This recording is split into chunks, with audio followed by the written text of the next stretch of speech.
ሽመልስ አብዲሳ አንድ ሰው አይደሉም። እንደ አብዛኛው የብልጽግና ሹምና ባለስልጣን ናቸው ተብለውም ሊታለፍ የማይችል ሰብዕና ያላቸው ለመሆናቸው ብዙ ማስረጃ ይቀርብባቸዋል። በአንድ ወቅት ከሊቀመንበሩ በላይ ኢህአዴግ ሆነው ሲከራከሩ የሚውሉ ሰው ነበሩ። ይህንን ክደው ፈረስ ነበርን፣ ተላላኪ ነበርን ብለው እንደ ጲላጦስ ሲያደርጋቸው ግን የነጋች ጀንበርም አልመሸች። ቀጥለውም ህዳር 6 2012 በኦቢኤን በሰጡት ቃለ ምልልስ ኢህአዴግን የምናፈርሰው ከዚህ በኋላ ስራችን ፖለቲካዊ ስልጣንና ስርዓትን ከሰሜኖቹ ከአማራና ትግራይ ነጥቀን ወደ ደቡብ ለማምጣት ነው ብለው ተናገሩ። ሐሳባቸውን ሰፋ አድርገውትም ሁለቱ ዘመዳሞች አማራና ትግራይ የዚህ ሀገር የፖለቲካ ስርዓት የዘረጉ ናቸው። ወደንም ጠላንም የዚህ ሀገር ፖለቲካና ስርዓት የሰሜኑ ነው። ይህንን ወደ ደቡብ እናመጣለን በማለት አብራሩ። እንዲህ ቁልጭ አድርገው እየተናገሩ በነበሩበት በዚያ ሰሞን አማራ ነኝ ባይ ልሂቅ ግን ከብልጽግና ጎን ቆሞ ኢህአዴግን በማፍረስ የአብይና የሽመልስ ገባር ለመሆን ጥድፊያ ላይ ነበር። ይህንን የሚተቹ ጋዜጠኞችን፣ ፖለቲከኞችንና ሌሎች ሰዎችን ደግሞ ካልታሰሩልኝና ካልተገደሉልኝ እያለ አብይንና ሽመልስን ይጠይቅ ነበር። አቶ ሽመልስ በአንድ ወቅት ምኒልክ ያደረጉት ትክክለኛ ነገር ነው፣ እነራስ ጎበናም ልክ ነበሩ፣ ኦሮሞ ጎበናን ካደው እንጂ ጎበና ኦሮሞን አልካደም የሚል አቋም የነበራቸው፣ በዚህም በእነዳኛቸው አሰፋና መሰል ሰዎች ፊት ሞገስን ያገኙ ሰው ነበሩ። ዛሬ ግን ነፍጠኛ የምትል ቃል ከንግግራቸው የማትጠፋ ሰባበርናቸው በሚለው መፈክራቸውም ዝናቸው የናኘ ሆኗል።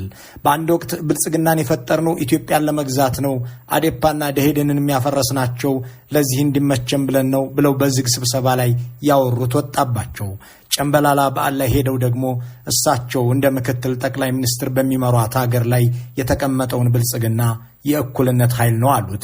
ስልጣናቸውን የሚያሳጣ ጦርነት ደብረ ብርሃን ሲደርስ ደግሞ በቀኝ እጃቸው ማይክራፎን በግራ እጃቸው የኢትዮጵያን ሰንደቅ ዓላማ ይዘው መስቀል አደባባይ ተከሰቱ። መስዋዕት እንከፍላለን ብለው የዛቱት ሽመልስ አብዲሳ ምንም መስዋዕት አልከፈሉም። ከአካላቸውም ከቤተሰባቸውም የጎደለ የለም።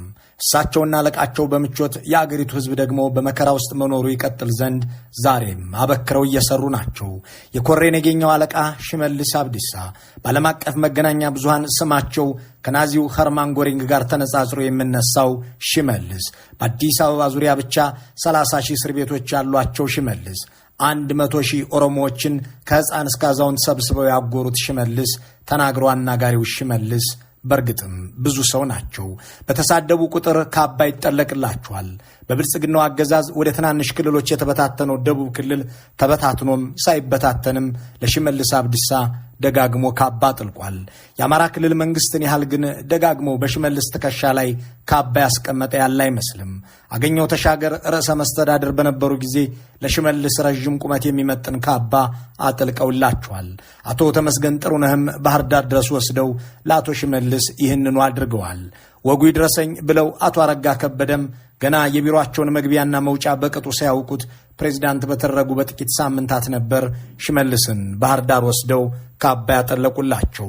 ባለፉት ዓመታት ጠቅላይ ሚኒስትሩ የክልል ፕሬዚዳንቶችን በግድያም በጦርነትም በሴራም በትዕዛዝም ሲቀያይሩ አቶ ሽመልስ አብዲሳን ግን አልነኳቸውም። ዛሬም ከለማ መገረሳ ነጥቀው በሰጧቸው የክልል ርዕሰ መስተዳድርነት ላይ አሉ። ባሳለፍነው ሳምንት በአዳማ በጠሩት ስብሰባ ላይም ለማ መገረሳን ከኦሮሞ ነጻነት ሰራዊት ጋር አገናኝተው ሸኔን የሚመራው ኩምሳ ሳይሆን ለማ ነው ሲሉ የመደመጣቸው ነገር ይፋ ሆኗል። አቶ ሽመልስ አብዲሳ የመጣላቸውን ዘለፋ፣ አለቃቸው የጎነጎኑትን ሴራ፣ ያሰቡትን ጥፋት፣ የፈጸሙትንም ተግባር አስቀድመው ወይም ከተፈጸመ በኋላ የሚናገሩ ሕዝብን የሚያስከፋ ነገር ደጋግሞ መናገር የማይሰለቸው አንደበትም ያላቸው ናቸው። ጥያቄው አቶ ሽመልስንና አብይን ያጋመደው ነገር ምንድን ነው የሚለው ነው። ይህንን ጥያቄ ይዘን ስንመረምር ብዙ ጉዳዮችን እናገኛለን። በ2012 አጋማሽ ከአርሲ አካባቢ የተውጣጡ የአገር ሽማግሌዎች በጠቅላይ ሚኒስትሩ ቢሮ ለስብሰባ ተጋብዘው በተገኙበት ወቅት የተነገረው ነገር ጠቅላይ ሚኒስትሩና ሽመልስ ያላቸውን ግንኙነት ለመመርመር መነሻ ይሆናል። አርሲዎች ከጠቅላይ ሚኒስትሩ ጋር ሲወያዩ በቦታው የነበረ አንድ ታዳሚ ጉዳዩን ለኢትዮ ፎረም ሲያስረዳ የሀገር ሽማግሌዎቹ ለጠቅላይ ሚኒስትሩ ካነሱላቸው ጥያቄዎች ዋናው ሽመልስን የሚመለከት ነበር። ሽመልስን አንወደውም፣ እሱ በክልላችን ውስጥ ከነበሩ ፕሬዝዳንቶች ሁሉ እጅግ የተጠላ ሰው ነው። እኛ ለውጡን በሙሉ ልባችን እንድንደግፍ ከፈለክ ሽመልስን ከላያችን ላይ አንሳው በማለት መጠየቃቸውን ያስታውሳል። ጠቅላይ ሚኒስትር አብይ ለዚህ የሰጡት መልስ ግን የጠያቂዎቹን ፍላጎት የሚያረካ ሳይሆን ቅስማቸውን የሚሰብር ነበር። ሽመልስን አላነሳውም፣ አባቶቼ ይቅርታ አድርጉልኝ፣ እሱን ከርዕሰ መስተዳድርነት ማንሳት ብዙ ነገር ያሳጣናል፣ ኦሮሞ ብዙ ነገር ያጣል። ሽመልስን 10 ዓመት ሙሉ ደክሜበት ነው ዛሬ ለዚህ ደረጃ ያበቃሁት፣ ብዙ ኢንቨስት ያደረግኩበት ሰው ነው የሚል ነበር የጠቅላይ ሚኒስትር አብይ ምላሽ። በእርግጥ ይህንን ነገር መልኩን እየቀያየሩ በተለያዩ ወቅቶች ለተለያዩ ሰዎች ተናግረውታል። በ2011 ለማ መገርሳ ተጥለው አቶ ሽመልስ የኦሮሚያ ክልል ርዕሰ መስተዳድር ተደርገው ሲነሱ ሰዎች ሽመልስ አቅሙም ልምዱም እንደሌለው እያወቅህ እንዴት ትሾመዋለህ ብለው ጠቅላይ ሚኒስትሩን ጠይቀዋቸው ነበር። የሰጧቸው ምላሽ ለአርሲዎቹ ሽማግሌዎች ከተናገሩት እምብዛም የተለየ አይደለም።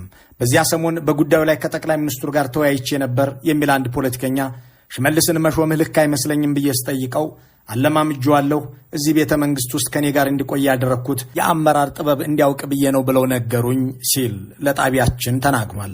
ቀጥሎ የሚነሳው በእርግጥ ጠቅላይ ሚኒስትሩ ለአርሲ አባቶች እንዳሉት ከአቶ ሽመልስ ጋር ያላቸው ወዳጅነት እንደተባለው ከ2010 በፊት 10 ዓመታትን የሚያስቆጥር ነው ወይ የሚል ነው። መልሱ 10 ዓመት ባይሞላም ሁለቱ ሰዎች ጥቂት ጊዜያትን በጌታና ሎሌ መልክም ቢሆን ግንኙነት አላቸው የሚል ነውና ለዚህ ማሳያ ጥቂት ማስታወሻዎችን እንግለጥ።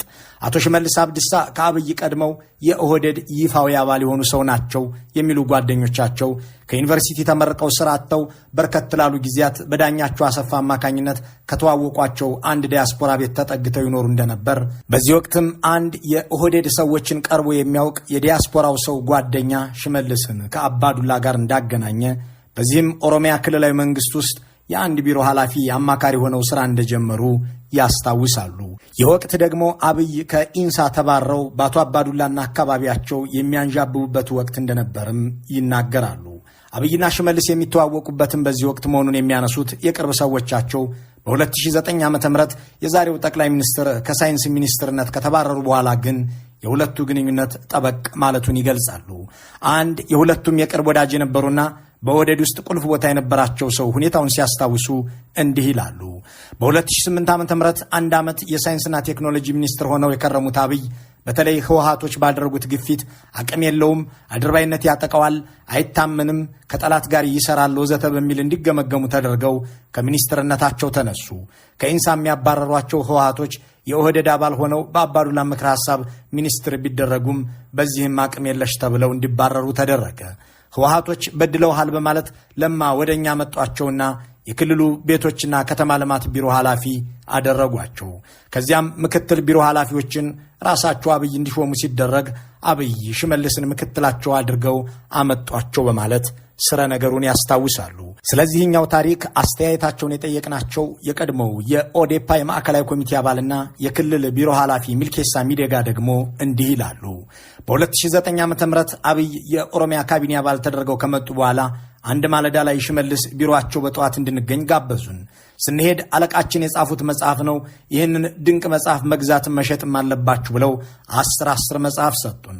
ከዚያም አለቃችን እንዴት ያሉ ፈላስፋ እንደሆኑ መመልከት ትችላላችሁ አሉን። በዚህ ጊዜ አንተ ፍልስፍና ተምረህ እሳቸው ፈላስፋ ናቸው ካልክማ የኦሮሚያ ክልል ካቢኔ የፈላስፎች ካቢኔ ሊሆን ነው ብለን ቀለድንበት። በወቅቱ ዋና ስራቸው ለአብይ መላላክና መታዘዝ ነበር በማለት ትዝብታቸውን ያስታውሳሉ። በ2010 ዓ.ም አብይ ጠቅላይ ሚኒስትር ሆነው ቤተ መንግስት ሲገቡ አቶ ሽመልስ በኦሮሚያ ውስጥ ከምክትልነት ወደ ቢሮ ኃላፊነት አድጋለሁ ብለው ጠብቀው የነበረ ቢሆንም የወቅቱ የኦሮሚያ ፕሬዝዳንት አቶ ለማ መገርሳ ግን ይህንን ሲያደርጉ ሌላ እምብዛም ስምም ስራም የሌለውን ቦታ ሰጧቸው የሚሉት ሚልኬሳ በዚህም ስራ መግባት አቆሙ ይላሉ። ስለ ጉዳዩ የጠየቅነውና በአሁኑ ወቅት በአንድ የፌዴራል መስሪያ ቤት ውስጥ የሚሰራ ሹም ደግሞ ሽመልስ ለማ በሰጧቸው ሹመት አኩርፈው ኪንታሮት አሞኛል ብለው ስራ መግባት አቆሙ። ቢሮ የማይገቡት አኩርፈው እንጂ የኪንታሮት ህመም አስቸግሯቸው አለመሆኑን ያወቅነው ግን አብይ ቤተ መንግስት ወስደው የጽህፈት ቤት ኃላፊ ካደረጓቸው በኋላ በየማለዳው ቢሮ በመገኘት ሲሰሩ ሲታይ ነው በማለት ትዝታውን ያጋራል። ከዚህ በኋላ ነው እንግዲህ አቶ ሽመልስ አብዲሳ በድጋሚ በአብይ ስር ለመስራት ቤተ መንግስት የተገኙት። ግንኙነታቸው እንዲህ ያለ እንጂ ጠቅላይ ሚኒስትሩ እንዳሉት ለ10 ዓመታት ሽመልስን መሪ ለማድረግ ብለው የደከሙባቸው ሰው አይደሉም። በእርግጥ ጠቅላይ ሚኒስትሩ ሽመልስን 10 ዓመትም ባይሆን በሚገባ እንዳስተማሯቸው በሚናገሯቸው ከፋፋይ ንግግሮች፣ በሚፈጽሟቸው ጭካኔዎችና በየአጋጣሚው በሚያደርጓቸው ተግባራት አስመስክረዋል። በዚህ ሐሳብ የሚስማማ እንዳስተያየት ሰጪ ባጭሩ ሽመልስ ረዘም ጤም ያሉ አብይ ናቸው በማለት አንድ አይነትነታቸውን ይገልጻል። አቶ ሽመልስ አኩርፎ የማይገቡበትን የኦሮሚያን ቢሮ ትተው የአመራር ጥበብ ተማሩበት ወደ ተባለው ቤተ መንግስት የገቡት አቶ ፍጹም አረጋን ተክተው የጽህፈት ቤት ኃላፊ በመሆን ሲሆን ጊዜው ደግሞ በ2011 ዓ.ም ጥቅምት መጨረሻ ላይ ነበር። ሽመልስ በኦሮሚያ ውስጥ የነበራቸውን ኃላፊነት ትተው ወደ ቤተ መንግስት ከገቡ በኋላ የጠቅላይ ሚኒስትሩ ጽህፈት ቤት የፕሮፓጋንዳ ሰራተኛ ሆነው ተሰየሙ። ሴራ ሲጠመቅ፣ ግጭት ሲታቀድ፣ ክፋት ሲታለምም አብረው ሰነበቱ። እሳቸው በቤተ መንግስት ውስጥ በነበሩ ወቅት ሲጠነሰሱና ሲተገበሩ ከነበሩ ተግባራት አንዱ የባለስልጣናትና የታዋቂ ሰዎች ግድያ ነው። ከነዚህ ደግሞ አንዱ የድምፃዊ ሃጫሉ ሁንዴሳ ጉዳይ ይነሳል። በእርግጥ ድምፃዊው የተገደለው አቶ ሽመልስ የኦሮሚያ ክልል ርዕሰ መስተዳድር ሆነው ከተሾሙ በኋላ ነው። ከዚያ በፊት ግን ድምፃዊው እንደሚገደል ሽመልስ ለኦዴፓ ከፍተኛ ኃላፊዎች ተናግረዋል።